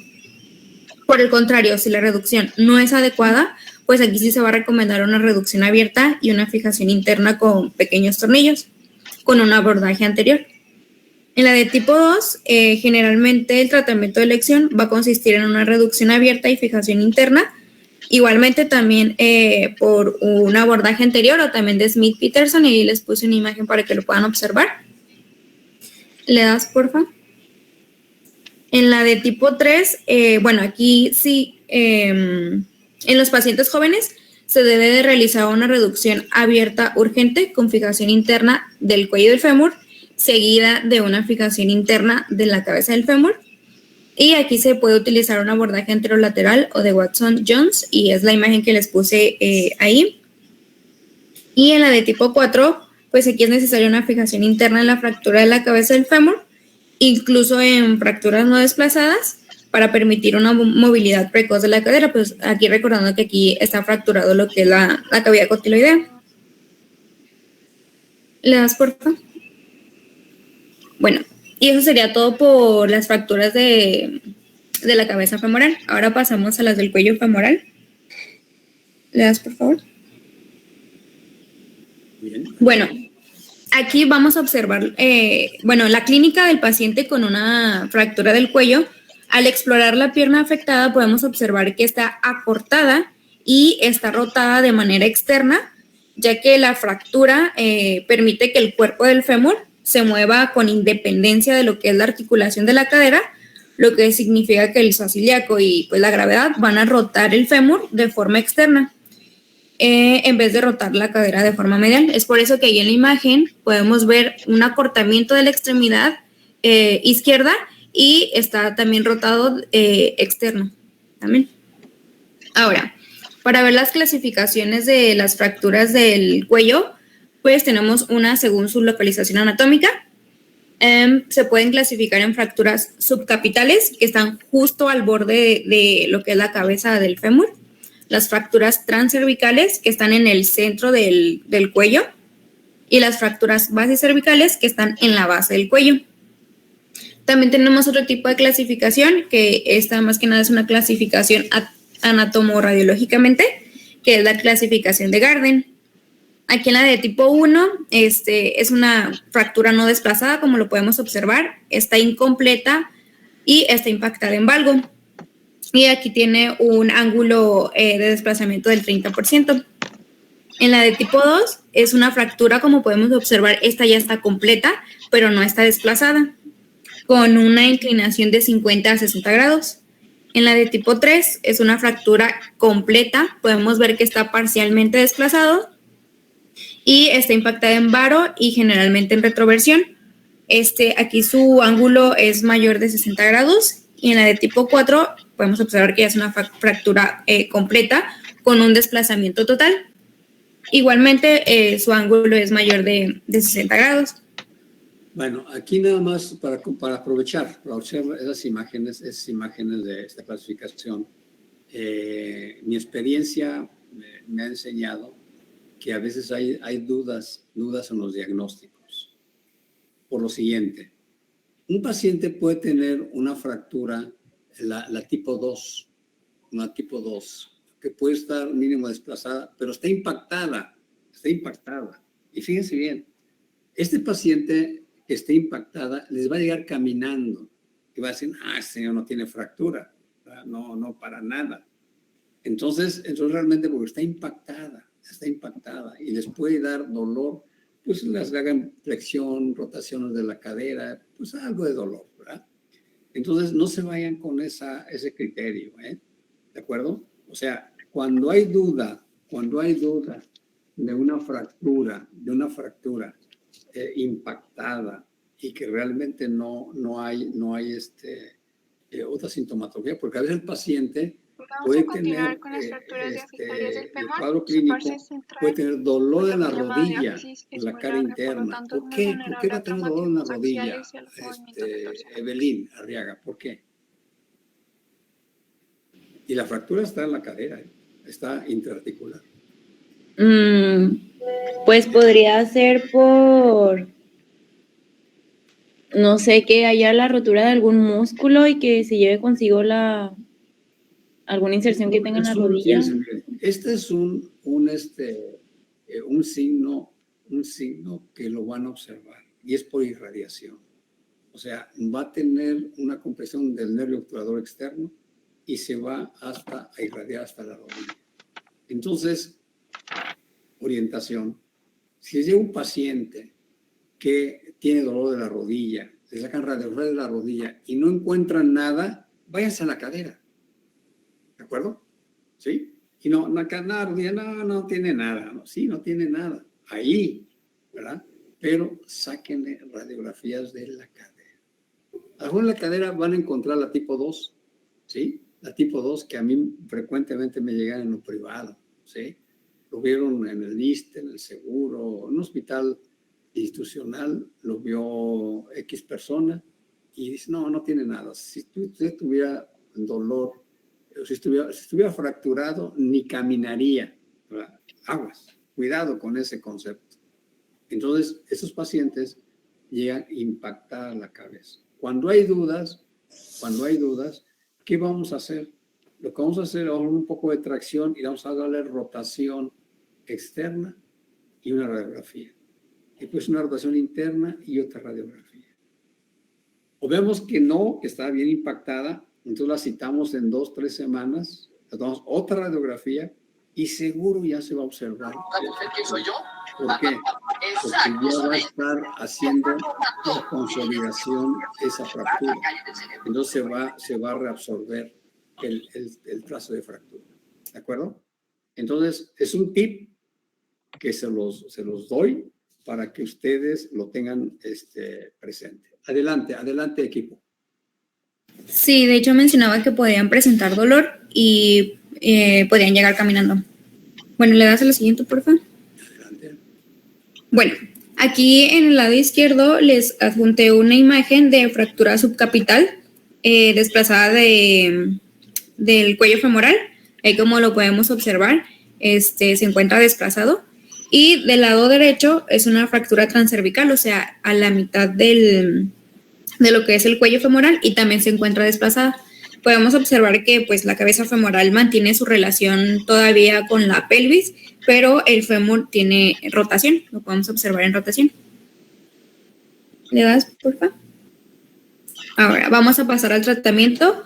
Bueno, aquí el tratamiento de estas fracturas es generalmente quirúrgico, pero podemos optar por un tratamiento ortopédico si se utiliza únicamente en las fracturas de Gardner 1 impactadas en valgo. Aquí mencionaba que podemos dar periodo de reposo en cama y posterior descarga completa de la articulación en espera de que consolide la fractura. Bueno, y para tratamiento quirúrgico podemos utilizar lo que es la osteosíntesis con tornillos. Esta está indicada en todas las fracturas del cuello femoral sin desplazar, o sea, la de Gardner 1 y Gardner 2, independientemente de la edad del paciente. Y también está indicada en las fracturas en pacientes jóvenes, incluidas las desplazadas, o sea, Gardner 3 y 4. Bueno, aquí en el tratamiento quirúrgico en las fracturas en valgo o de Gardner 1, mencionaba la literatura que no debe reducirse, se debe fijar in situ, ya que en esta posición va a aumentar la estabilidad y así facilita la consolidación de la fractura. Aquí vamos a introducir, a fijar con 2 o 3 tornillos introducidos desde la zona trocanteria, como podemos observarlo, siguiendo el eje del cuello femoral, y mencionaba que teníamos que controlar radiológicamente, ya que no queremos que protruya en la articulación. ¿Le das, por favor? Muy bien. Bueno, aquí hay otros ejemplos como fijación interna. La fractura aquí puede sostenerse como con clavos múltiples, como se observa en el inciso A, con tornillos cruzados, como se observa en el inciso B, o con tornillo dinámico con compresión y placa, como se observa en el inciso C. ¿Me puedes dar, por favor? Bueno, aquí otro tratamiento quirúrgico puede ser la artroplastia de cadera. Bueno, pero aquí principalmente debemos de recordar que la zona más vascularizada es la zona capsular de la región basicervical, o sea, en la base del cuello. Aquí la vascularización de la cabeza femoral procede de ramas de las arterias circunflejas que podemos observar que se introducen en la cabeza femoral a través del cuello de forma ascendente, por lo que con frecuencia son las que se van a lesionar en las fracturas, dejando sin irrigación a la cabeza femoral. Bueno, entonces las posibilidades de lesión vascular se van a relacionar fuertemente con lo que es el desplazamiento de la fractura, por lo que por este motivo en pacientes ancianos con fracturas desplazadas está indicada la artroplastia de cadera en vez de la osteosíntesis. Bueno, y del lado derecho les puse un cuadro donde se compara cuándo indicar una fijación interna contra reemplazo de protésico. Como por ejemplo, se va a indicar fijación interna cuando el paciente se encuentre en buen estado general, cuando sea joven y que la fractura esté poco desplazada. Y se va a indicar prótesis cuando el paciente esté en mal estado general, cuando tenga una edad avanzada y aparte tenga fracturas desplazadas. ¿Le das, por favor? Bueno, aquí sí es criterios, pero bueno, síguele, muy bien. Vamos a ver. Bueno, aquí podemos observar una hemiartroplastia. Estas también son conocidas como prótesis parciales, ya que únicamente van a sustituir lo que es la cabeza femoral, como podemos observarlo ahí. Bueno, aquí vamos a tener dos tipos. Puede ser prótesis de Thompson, como se muestra en el inciso A. Esta está fijada con cemento, o puede ser una prótesis de Austin Moore, que es la del inciso B, que está fijada sin cemento. ¿Y a qué me refiero con esto? Bueno, cuando está fijada con cemento, va a reducir la dependencia de la calidad del hueso y va a acelerar obviamente la incorporación del paciente. Esta suele utilizarse en pacientes con osteoporosis severa o en general en pacientes ancianos con mala calidad ósea. Y la que no está cementada, bueno, aquí tiene la ventaja de ser una fijación más natural y pues se indica en pacientes con mejor calidad ósea. ¿Le das, por favor? Bueno, también cabe destacar que en las parciales, como solamente se reemplaza lo que es la cabeza femoral, pues constantemente va a estar lesionando lo que es la cavidad cotiloidea. Permítame la anterior, por favor. La anterior. Miren, nada más como comentario, pues Austin Moore ya no se usa, la Austin Moore. Paciente masculino tenía aproximadamente 70 años de edad, que le habían operado cuando tenía 60. Entonces ya tenía tenía 10 años de operar. Y le pusieron una prótesis de Austin Moore. Si ven esos agujeritos que están ahí, lo que viene siendo el tallo de la prótesis. Cuando yo la tuve que operar porque esta paciente ya tenía mucho dolor y tenía datos de metalosis. Entonces, tuve que luxar la cadera, tuve que sacar esa prótesis, pero ya me andaba. Te voy a decir por qué. Porque esos agujeritos, ahí se produjo hueso. O sea, había un puente de hueso ahí. Entonces, no podía salir la prótesis. ¿De acuerdo? Como decimos, gracias a Dios, Diosito cuida a sus animalitos. Entonces, les traje la prótesis y le puse otra de TOMS. Entonces, esto se los paso a costo, casos clínicos que se presentan. Si ustedes ven aquí, del lado derecho, ya actualmente hay muchas estrategias quirúrgicas. Hay clavos, hay tornillos, hay muchas cosas ya para esto. Hay lo que se llama prótesis modular o doble movilidad, como la que está ahí del lado derecho. O sea, ya tenemos bastantes opciones. Adelante, equipo, adelante. Ok. Bueno, ya les había comentado que en la hemiartroplastía, normalmente la cabeza del fémur va a estar constantemente lesionando lo que es la cavidad cotiloidea y se tiene que reemplazar a una artroplastia total. Aquí podemos ver que se está sustituyendo tanto la cabeza del fémur como lo es también la cavidad cotiloidea. Y pues está indicado en pacientes que previamente padecían un proceso artrósico de esa articulación. Y todas estas pueden ser bipolares o unipolares. Cuando son bipolares, lo que favorece es a la estabilidad y a reducir el desgaste. ¿Le das, por favor? Bueno, eso sería todo por las fracturas del cuello. Ahora vamos a pasar a las fracturas trocanterias del fémur. Permítame la anterior, por favor, anterior. Caso clínico. Ahorita recordé de un caso clínico. Caso clínico de 50 años de edad, trailero, y tenía, un trailero, jóvenes, ¿saben lo que es la quinta rueda? ¿Saben? No, doctor. No, doctor. ¿No? Bueno, fíjense bien, porque yo lo sabía, yo no lo sabía. Yo lo supe hasta que comencé a operar pacientes traileros. A mí me llama la atención porque hablaba mucho en el ambiente del trailer, la quinta rueda. La quinta rueda, fíjense bien, si ustedes ven un tráiler, es la parte anterior, ¿verdad? Que es la cabina. Tiene 4 ruedas, ¿sí? Y después viene lo que es el resto del tráiler, ¿de acuerdo? El resto. Entonces, ese resto del tráiler está ensamblado en una rueda, arriba de esas 4 ruedas. Por eso lo llaman quinta rueda, ¿de acuerdo? Yo aprendí mucho de ellos porque operé pacientes traileros. Un trailero, jóvenes, ¿ustedes creen que ganan bien por día ellos? A lo mejor ustedes tienen familiares traileros, ¿no?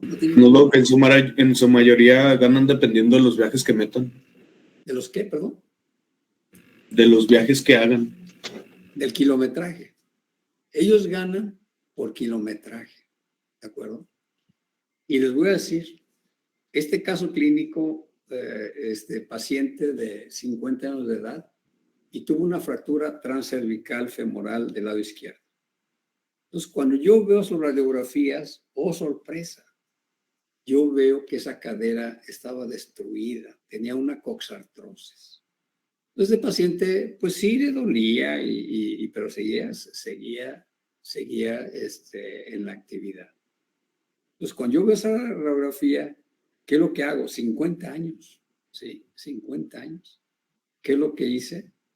Le entré, lo operé, le quité todas las artrosis que tenía y le puse una prótesis total de cadera. Una prótesis total de cadera. Este paciente me lo agradeció toda la vida. Le voy a decir por qué. Porque al ponerle la prótesis me decía, doctor, ahora estoy mejor que antes, porque antes me dolía mucho mi cadera, hoy ya no me duele. Pues por eso, porque ya tenía una cadera nueva. Y es el único paciente que me tocó, que tenía 2 semanas y ya quería ir a trabajar. Doctor, quiero ir a trabajar. Y ahí comprendí por qué quería trabajar. Porque realmente, por decir algo, le pagaban 200 pesos diarios o 300 a la semana, 2,000 pesos o 2,100, 7 días. Ese paciente ganaba el doble o el triple manejando en la carretera, el kilometraje. Doctor, yo estoy perdiendo. Y le voy a repetir, es el único paciente que tuve que quería irse a trabajar ya. Le quité los puntos. No, yo ya quiero ir a trabajar. No, espera. ¿Sí? O sea, te puse una prueba total, hay que cuidarla, etc. ¿Sí? Entonces son casos clínicos que he tenido y que realmente pues les expongo mi experiencia. Adelante, equipo. Muy bien, vamos a pasar a las fracturas trocanterias del fémur y aquí les mencionaba que pues tienen varias clasificaciones. Se pueden clasificar en intertrocanterias. Esta es cuando las fracturas se encuentran entre los trocánteres, como se puede observar en el inciso C.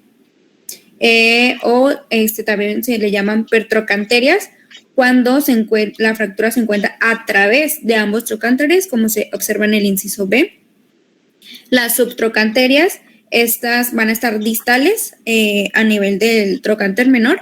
O sea, más adelante les voy a enseñar dónde se encuentra esta zona subtrocantérica, pero se puede observar en el inciso D. Y también abulsión de los trocánteres, en el inciso A se puede observar la abulsión del trocánter mayor. También, ahorita que ya vimos tanto las fracturas de cabeza, cuello, y ya les mencioné estas de los trocánteres, podemos también clasificar en fracturas extraarticulares, intraarticulares, intracapsulares y extracapsulares. Las extraarticulares, como ya nos habían mencionado, son los trocánteres, tanto mayor y menor. Las intraarticulares van a ser las de cabeza y cuello. Y las intracapsulares, como se puede observar en la imagen, pues son la fractura capital, la subcapital, la transcervical. Y aquí en esta imagen viene la basicervical, pero otras literaturas me lo mencionaban que eran extracapsulares. Bueno, todo depende ahí, depende. Porque ahí exactamente en esa parte es donde se inserta la cápsula articular, ¿verdad? Pero algunos la manejan como intracapsulares. Adelante, aún. Sí. Y las extracapsulares, pues son todas las que ya les mencioné, la intertrocanteria, la subtrocanteria, la del trocánter mayor y trocánter menor. Bueno, aquí podemos observar una fractura pertrocantérica del fémur después de una caída. Sí, o sea que están entre los trocánteres mayor y menor. ¿Me puedes dar, por favor? Bueno, aquí también tenemos la clasificación de la AO, que ahorita ya nos había mencionado el doctor. Aquí tenemos 3 grupos, como podemos observar es A1, A2 y A3. En el grupo 1, bueno, aquí van a ser fracturas simples. Por ejemplo, en la A1.1 es a lo largo de la línea intertrocantérica, como se puede observar. En la 1.2 es a través del trocánter mayor. En la 1.3 es por debajo del trocánter menor, como se observa ahí. Y como característica importante de este grupo 1 es que van a ser fracturas estables. En las del grupo 2, bueno, estas van a ser multifragmentarias, recordando que son pues más de 3 fragmentos. Y lo que le da una característica de inestabilidad. En la 2.1 es con un fragmento intermedio, en la 2.2 son múltiples fragmentos intermedios y en la 2.3 se va a extender por un centímetro por debajo del trocánter menor, como se observa. Y pues en el grupo 3, bueno, aquí la línea de fractura se va a encontrar lateral por debajo de lo que es el borde del trocánter mayor, como se observa. Y igualmente estos van a ser inestables. En la 3.1 va a ser una oblicua simple. En la 3.2 una simple transversa. Y en la 3.3 es una multifragmentaria. ¿Me das, por favor? También tenemos otra clasificación, que es la clasificación intertrocantérica según Tronzo. No olviden esa, ¿eh? No olviden esa. En esa nos vamos a guiar, ¿eh? Ahorita les voy a decir por qué. La de Tronzo. Adelante. Ok. Bueno, tenemos la de tipo 1, que es una fractura incompleta sin desplazamiento, y ahí podemos observarla. En la de tipo 2 es una fractura completa, pero no está desplazada la fractura. En la de tipo 3, pues se clasifican en 3A y 3B. En la 3A es una conminución del trocánter mayor y en la 3B una conminución del trocánter menor. En la de tipo 4 es una fractura con conminución de la pared posterior y en la tipo 5 una fractura con trazo invertido. No olviden esa, ¿eh? La de Tronzo. No olviden. Adelante. Muy bien. Ahora pasamos al tratamiento. Bueno, aquí existen dos tipos de dispositivos estándares utilizados en la osteosíntesis de las fracturas trocantérias. Tenemos el tornillo placa deslizante de cadera, que se encuentra en la imagen de la izquierda, y esta es de localización extramedular, por lo tanto van a estar indicadas en fracturas estables. En el lado derecho tenemos una imagen de un clavo trocantéreo.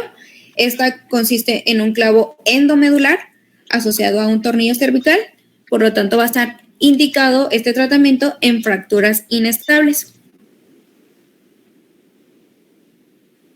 Muy bien, y bueno, pasamos ahora a las fracturas subtrocantéricas. Bueno, podemos ver que, bueno, se encuentra primero la zona trocantérica, pues donde se encuentran los trocánteres, y debajo de esta, o sea, debajo del trocánter menor, podemos observar lo que es la zona subtrocantérica, que va a abarcar 5 centímetros. Bueno, estas son más raras que las fracturas del cuello y con frecuencia van a ser patológicas, o sea, presentándose ya sea en una enfermedad de Paget o en metástasis. Y pues, dale, por favor. Paget se llama. Ah, ok, de Paget. Paget, adelante. Y como tratamiento, pues se requiere fijación interna con el empleo de una placa clavo o un implante intramedular, como ahorita lo vimos. Y pues cuando la fractura es patológica, pues obviamente se necesitará también tratar el trastorno subyacente. ¿Le das, por favor? Y ya para finalizar, les traje como un resumen del tratamiento de las fracturas de la extremidad proximal del fémur, donde tenemos las fracturas intracapsulares, cuando la fractura no es desplazada, o sea, de Garden 1 a 2. Si es un paciente joven, de 65 a 70 años, pues se puede indicar osteosíntesis. Si es un paciente mayor que puede deambular, también se le indica osteosíntesis. Cuando es un paciente mayor que no puede deambular, se puede optar por un tratamiento conservador. Cuando la fractura es desplazada, o sea, Garden 3 y 4, y aparte, pues el paciente es joven, pues se le indica reducción y osteosíntesis. Cuando el paciente es mayor pero puede deambular, puede ser una artroplastía. Y cuando no puede deambular, pues se opta por un tratamiento conservador. Y en las extracapsulares es reducción y osteosíntesis, ya sea con lo que ahorita vimos, que es un clavo endomedular o un tornillo placa deslizante. Y eso sería como que, en resumen, el tratamiento de las fracturas de la extremidad proximal del fémur. Y sería todo de mi parte. Muy bien. Adelante, grupo. Vamos a continuar con las fracturas diafisarias del fémur. Su parte central, o también llamada diáfisis, es muy larga y por lo tanto pues es muy vulnerable a los traumatismos axiales y a movimientos de torsión o flexión. Este hueso soporta grandes cargas mecánicas en todos sus ejes, sin embargo sí son muy frecuentes en el contexto del paciente politraumatizado o polifracturado, y también es el asiento de metástasis tumorales de localizaciones extraesqueléticas. ¿Le das, por favor? Bueno, estas fracturas se asocian con frecuencia a traumatismos de alta energía, por lo que debemos de tomar en cuenta que estamos ante un paciente politraumatizado. Entonces, es importante realizar una valoración general de todos los sistemas y aparatos del organismo. La clínica es muy llamativa debido al dolor y la deformidad del miembro y que suele existir acortamiento y angulación del mismo. También es frecuente la asociación de lesiones de piel y de partes blandas, constituyendo una fractura abierta con exposición de hueso al exterior. Y la causa de muerte de estos pacientes suele ser por los traumatismos torácico, el abdominal o el craneoencefálico asociado, por lo que debemos de priorizar el tratamiento de estas lesiones asociadas antes que el de la fractura.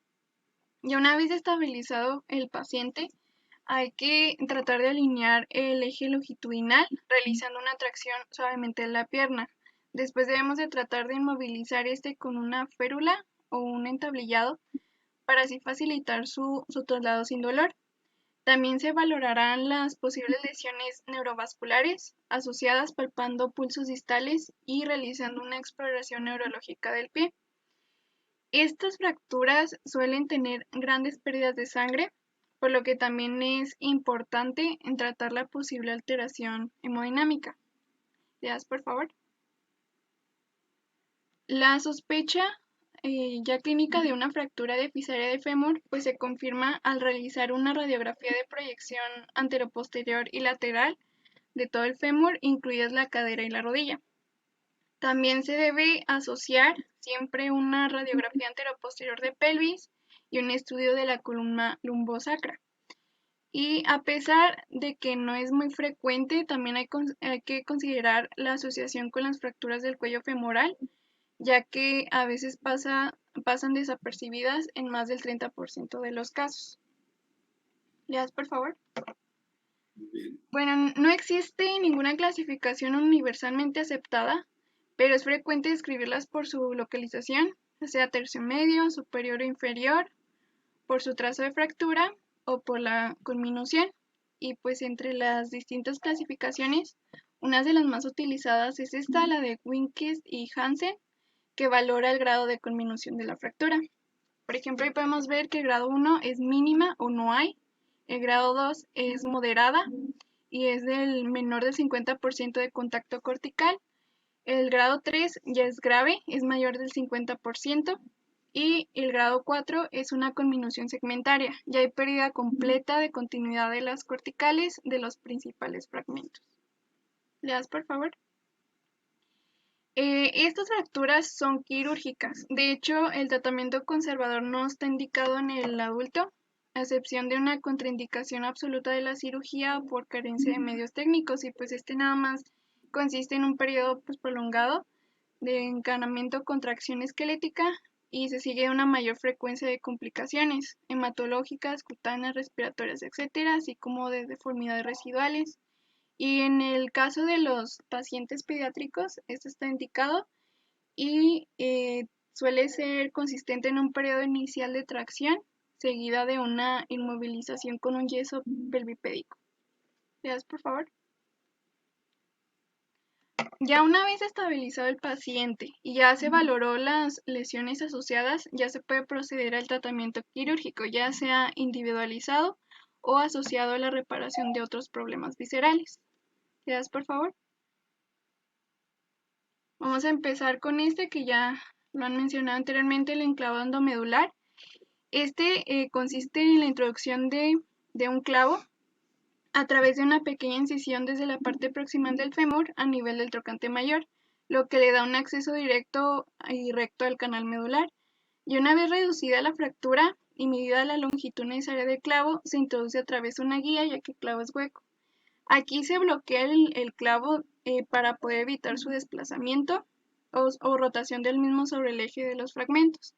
Cuanto más conminuta sea la fractura, más necesario será el encerrojado del clavo para aumentar así su estabilidad. Otra modalidad de este enclavado es de forma retrógrada, o sea, desde la articulación de la rodilla hacia el fémur proximal. Estos anteriormente estaban diseñados para el tratamiento de fracturas supracondilas del fémur, pero pues han evolucionado y ya se presentan en estos casos. Por ejemplo, están especialmente indicados en pacientes con fracturas asociadas al tercio proximal del fémur o pacientes con prótesis de cadera que impiden la colocación del clavo desde el trocánter mayor. ¿Le das, por favor? Esta es menos utilizada que el enclavado endomedular y consiste en la colocación de placas rígidas atornilladas en la zona de la fractura. Precisan abordajes más amplios en la cara externa del fémur, por ejemplo, el abordaje abierto del foco de la fractura, la desperiocistación de los fragmentos óseos, la reducción de los mismos y la colocación de una placa que bloquee con al menos 4 tornillos a cada lado de la zona fracturada. Aquí se consigue una reducción anatómica, pero la técnica es mucho más agresiva. El paciente deberá mantenerse sin una carga en un tiempo prolongado en el postoperatorio, al contrario del caso del clavo, con el que si la fractura ya es estable, ya se puede iniciar la carga de forma precoz. ¿Le das, por favor? Y ya por último es la fijación externa. Esto se trata en fracturas abiertas y utilizan fijadores externos atornillados percutáneamente a los fragmentos proximal y distal de la fractura para así mantener la reducción. Aquí también son muy frecuentes las desviaciones secundarias, pero se pueden corregir. Y este método también precisa de cuidados constantes de la piel en la zona de introducción de los clavos. También se suelen usar estos fijadores cuando hay una lesión vascular asociada, donde necesitamos una estabilización rápida para que se realice una reparación arterial de urgencia. Y en ocasiones el tratamiento se inicia con un fijador externo y después se sustituye por un clavo. ¿Le das, por favor? Vamos a continuar con las fracturas de la rótula. La rótula es el hueso sesamoideo más grande del cuerpo y esta suele estar anclada por una estructura formada por el tendón del cuádriceps, la fascia lata y la cintilla iliotibial. Y estas estructuras junto con el tendón rotuliano se unen para formar la zona central del aparato extensor y las potentes expansiones, como podemos ver ahí, los retináculos medial y lateral. La rodilla, por su cara anterior, pues es muy accesible a los traumatismos directos, los cuales son muy frecuentes a cualquier edad. Estas suponen aproximadamente el 1% de todas las fracturas y frecuentemente se presentan pues en un intervalo de edad entre los 20 y 50 años y la incidencia en los hombres es casi 2 veces mayor que en las mujeres. ¿Le das, por favor? Bueno, el mecanismo de producción de estas fracturas puede ser resultado de fuerzas directas o indirectas. La mayoría pues se producen como consecuencia de las lesiones directas, como resultado de un traumatismo sobre la cara anterior de la rodilla o un accidente de tráfico. En cambio, las indirectas se producen tras una pseudocaída o caída desde la altura, en las cuales las fuerzas del mecanismo extensor pues exceden la fuerza intrínseca de la rótula, resultando en una fractura transversal en cierto grado de conminución del polo inferior. Estas causan un mayor daño del retináculo en comparación con las directas y pues la extensión activa de la rodilla se pierde en la mayoría de los casos. Bueno, cabe destacar que también hay fracturas por fatiga o estrés, pero estas pueden ser debidas a microtraumatismos de repetición o situaciones de sobrecarga continua en artroplasia de rodilla. ¿Le das, por favor? Bueno, en cuanto a la clínica, va a haber dolor en la cara anterior de la rodilla con tumefacción variable, dependiendo del traumatismo, siendo habitual la ocupación articular por hemartros. También al palpar la rótula, vamos a poder localizar el punto máximo de dolor y un defecto o separación de los fragmentos en caso de que pues es una fractura desplazada. También debe explorarse cualquier contusión importante, abrasiones o flictenas para asegurarnos de que no hay una comunicación con la articulación de la rodilla, indicando que es una fractura abierta. La presencia de la extensión activa Esto significa que el mecanismo extensor está intacto, pero no descarta la presencia de una fractura. Ya cuando hay una incapacidad para extender la rodilla, en presencia de una fractura, pues indica que hay rotura de ambos retináculos, a lo que se suma una flexión limitada y dolorosa. ¿Puedes dar, por favor?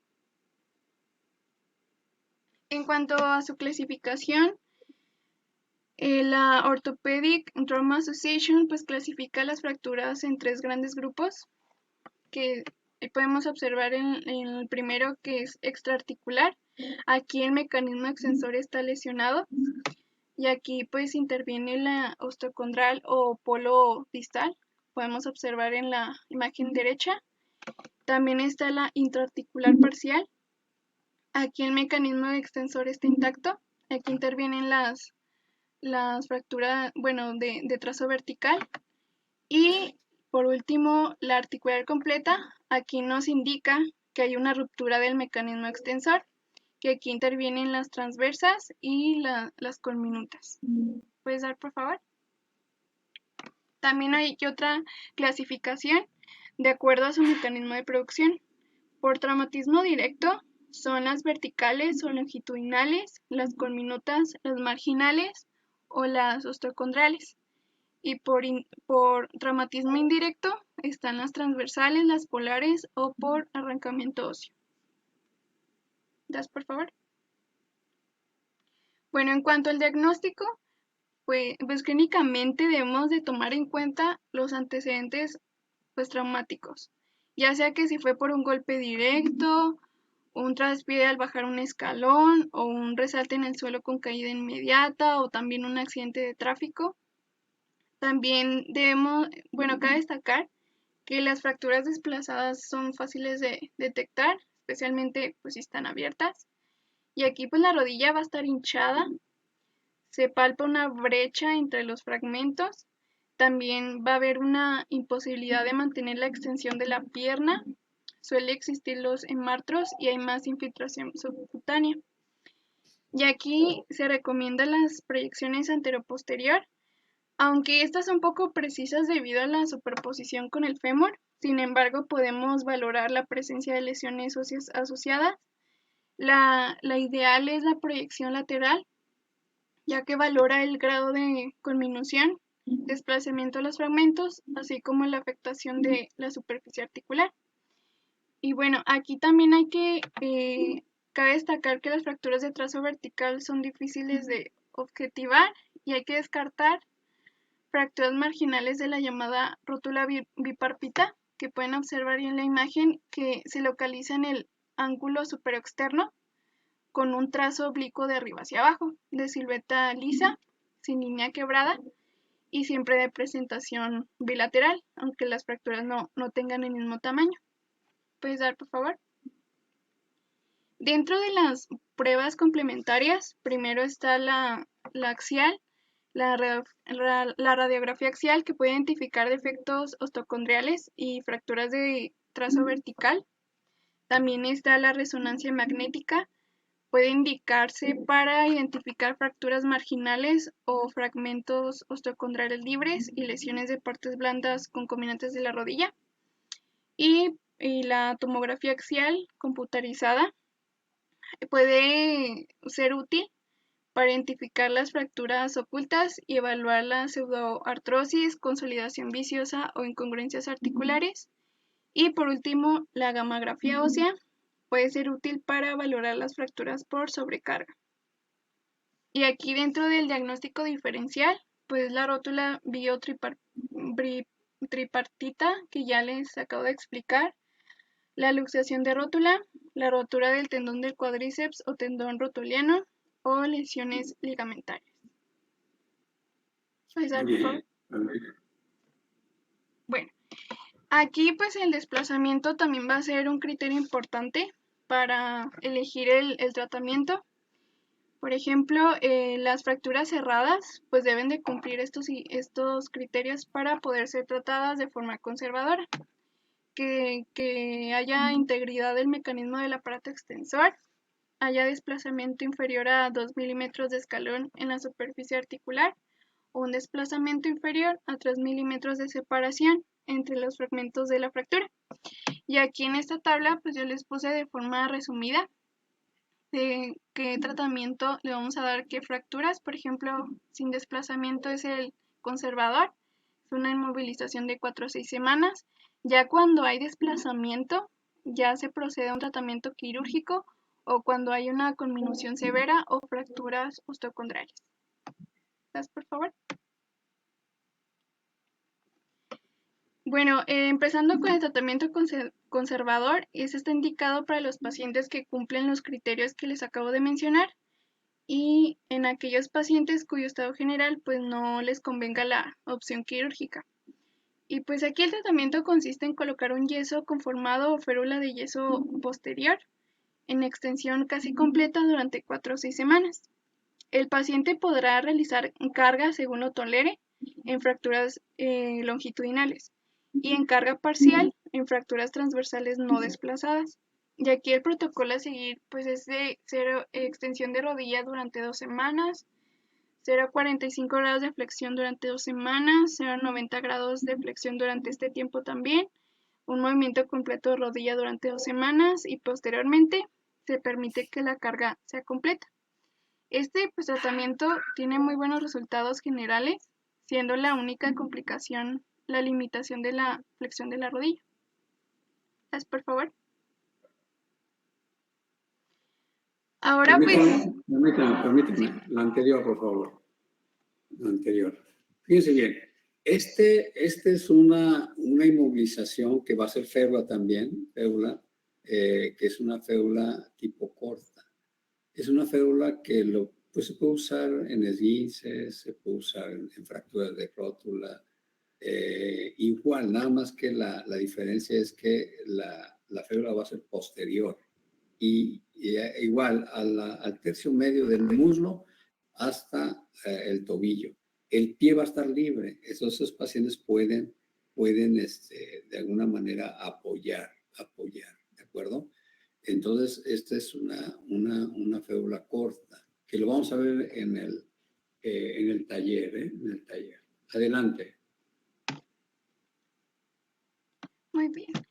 Bueno, en cuanto al tratamiento quirúrgico, pues este es para fracturas que no reúnen los criterios antes dichos para el tratamiento conservador, también en caso de fracturas abiertas, fracturas osteocondriales o que incluyen cuerpos libres intraarticulares. Y este tratamiento está dirigido para la reconstrucción anatómica de la superficie articular y la restauración del mecanismo extensor. Para la cirugía de reconstrucción rotuliana hay muchas técnicas, pero la reducción abierta y la fijación interna es el tratamiento de elección. Y para las fracturas conminutas, donde no es posible esta reconstrucción, se recurre a una patelectomía parcial o total.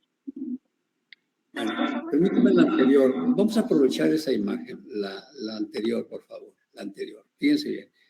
Ahí cuando son una férula corta, el tercio medio comproximal del muslo hasta el tobillo, ¿sí? Recibe el nombre de férula tipo calza. Y también este yeso muslo podálico circular es tipo calza. La diferencia es que pueden apoyar y no olviden, se tiene que hacer una flexión de la rodilla de 10 grados, 10, 15 grados. No ponerla en extensión completa.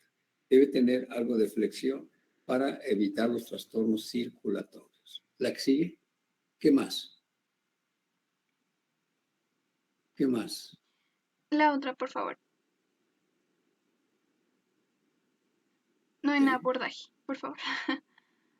Bueno, este es el abordaje más aceptado, que es una incisión longitudinal centrada en la línea media rotuliana y va a permitir la perfecta visualización del aparato extensor proximal y distal, así como la palpación de la superficie articular que confirma la correcta reducción. Este también tiene una ventaja de que esta incisión se va a poder utilizar para futuras cirugías en esa rodilla.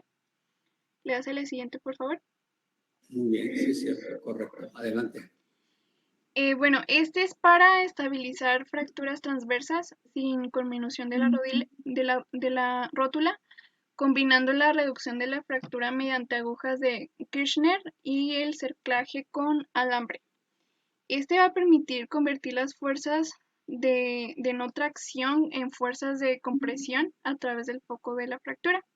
¿Dónde dije esto? ¿En qué lugar dije esto? ¿En qué lugar que vimos de fracturas del famoso principio de tensión, o sea, de tensión de cerclaje? Que las fuerzas de distracción se hacen de compresión. ¿En qué parte? A ver, Carlos Sandoval. ¿En la ley de Wolff?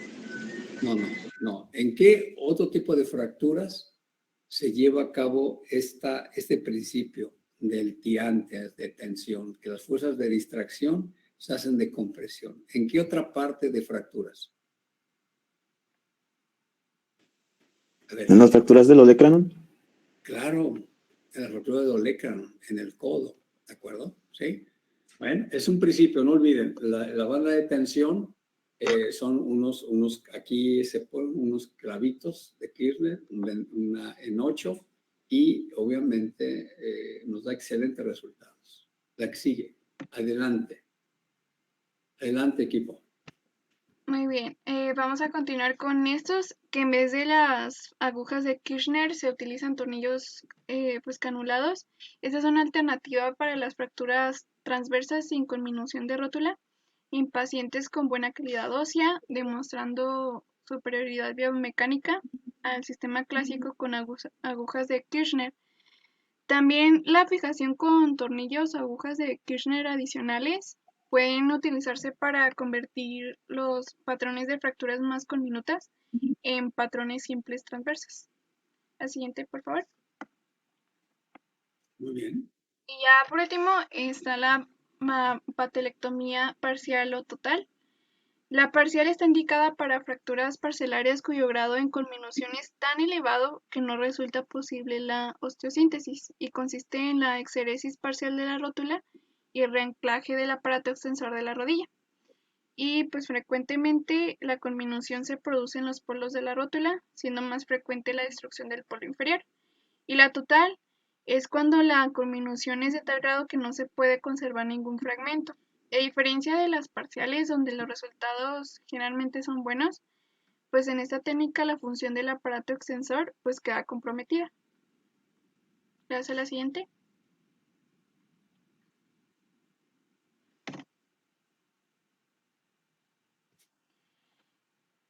Y bueno, ya los resultados después de una inmovilización en extensión, pues ha dado buenos resultados con mínimo dolor y poca pérdida de la movilidad en estudios a largo plazo en el 90% de los casos.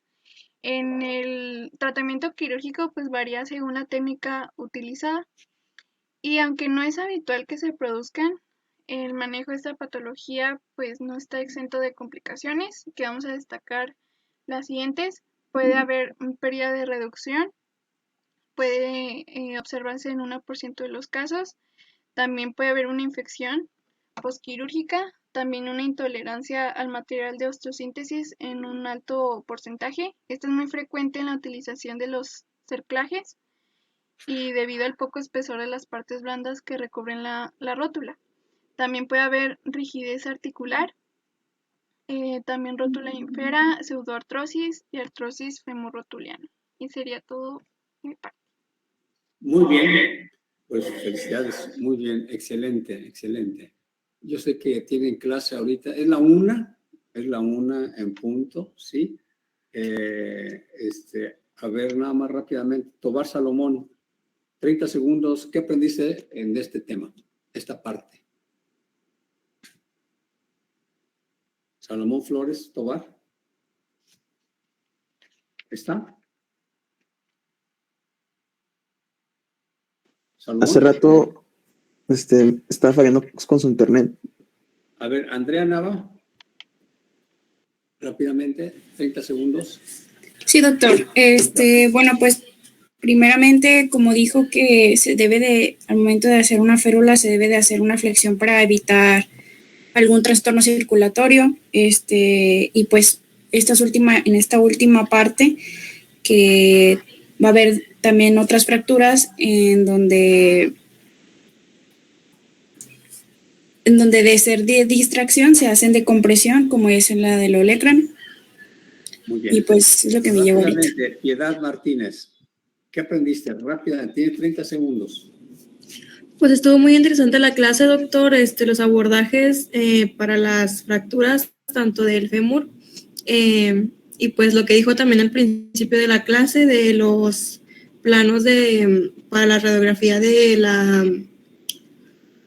coxal, y pues fue lo que aprendí. Bueno, muy bien. Entonces, jóvenes, nos vemos mañana. Hemos terminado la clase del día de hoy. El próximo miércoles seguirá la segunda parte de fracturas del miembro pélvico y posteriormente continúa politraumatizados. ¿De acuerdo? Esa es la secuencia de los miércoles. ¿De acuerdo? Entonces, nos vemos mañana. Dios los bendiga y primero estamos aquí presentes. Cuídense mucho. Hasta